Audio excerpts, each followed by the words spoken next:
Welcome back, guys. My name is Wesley Seth Roney, here again with another one.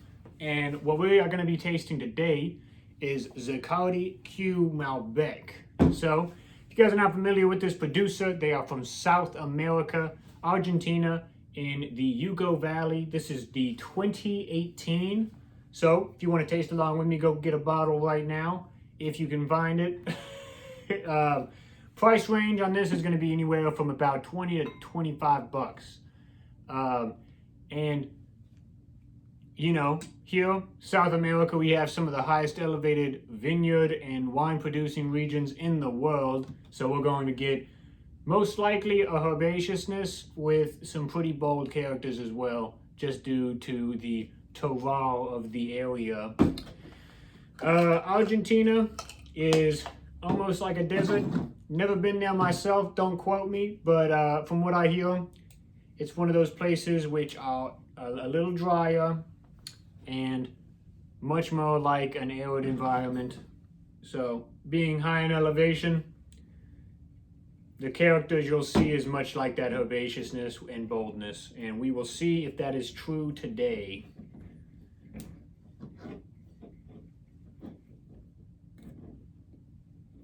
Give me a second. This is going to be a little bit.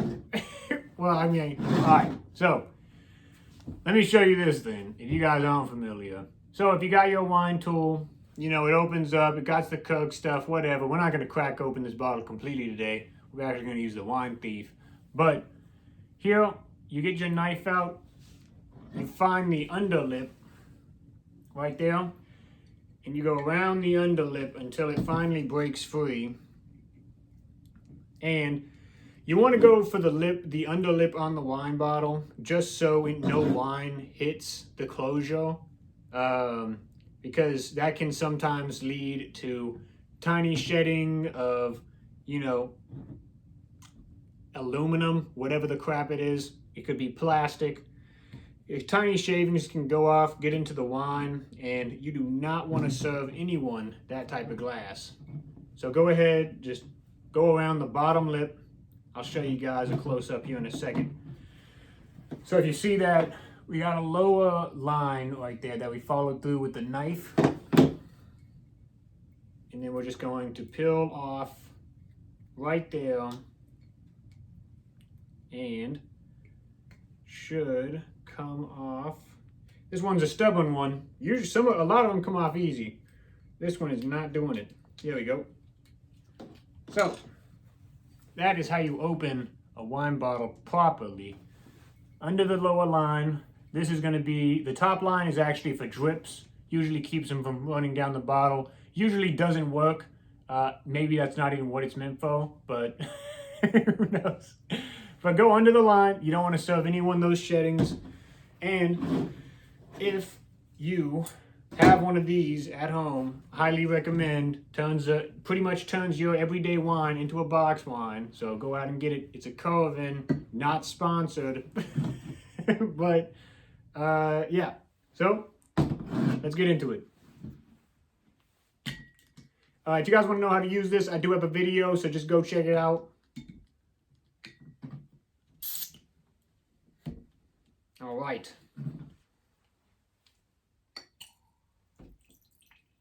So, right off the bat, you got a super velvety color. Let me get a little bit more. Yeah, but this keeps the wine as fresh as it can be. And when you're dealing with a varietal like this, it is probably the best way to go. Oh man, this is a big one. There we go. Gosh dang. Argentina is investing in their closure. It's hard to take off the cap and it's hard to freaking pull a needle out of it. Yeesh. Alright. So, super, I mean, I can already smell it. So, super intense nose. Very velvety, pink on the outside as well. There's almost no aging characteristics on the robe, aka what you see along the glass. Closest to, not whatever, this thing. The rim, that is also known as the robe or the hue All right. So, on the nose, much like raspberries and blueberries, focusing much on the darker fruits, you almost get a little bit of like a yeastiness, making bread, kind of unique. I only usually get those in champagnes, but this one has a little bit of that. The black currants are there. A little bit of bell pepper, but not as much as I would have thought for an Argentinian wine.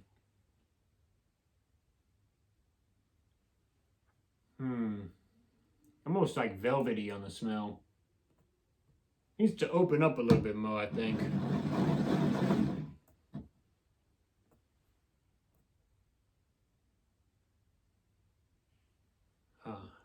It's an interesting one. Almost has a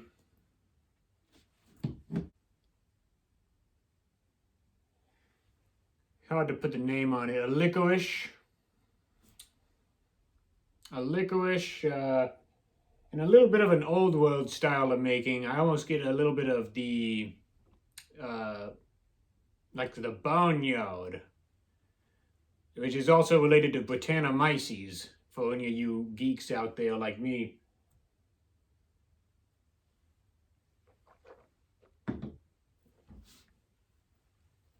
All right, so on the taste, it's actually much more light than I would have thought. Not a super crazy amount of tannins. What's there are ripe tannins, very velvety, very crisp and nice. The front, it's almost like a,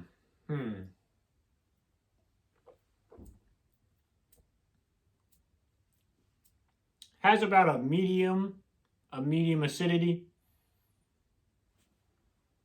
Not much sweetness at all. Usually that's what you get with most red wines anyway. And aftertaste is a little short, about a medium aftertaste. And the follow through of characters you get is much more on the cleaner side. Almost like a flintiness and a almost like stainless taste. I don't think this one went into barrel. If that producer is out there and they see this video, you let me know, but I don't really taste a barrel. It's a very fresh winemaking style. This would be a very good wine for those who are in love with white wines and want to transition into reds. Now, a lot of Malbecs will have a lot of tannin, but this one is actually very relaxing and mellow. And I actually quite like that. It has an earthiness as well that's developing with time in the glass.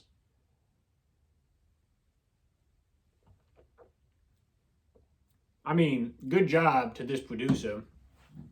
The price point is okay.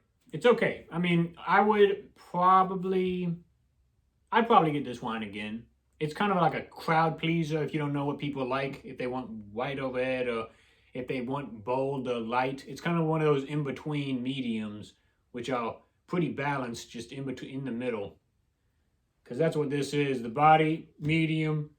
I mean, wow factor, not really any, but it's pleasurable to drink and relaxing, so. Without further ado, guys, cheers. If you guys want to see anything else, please let me know in the comments. Like and subscribe.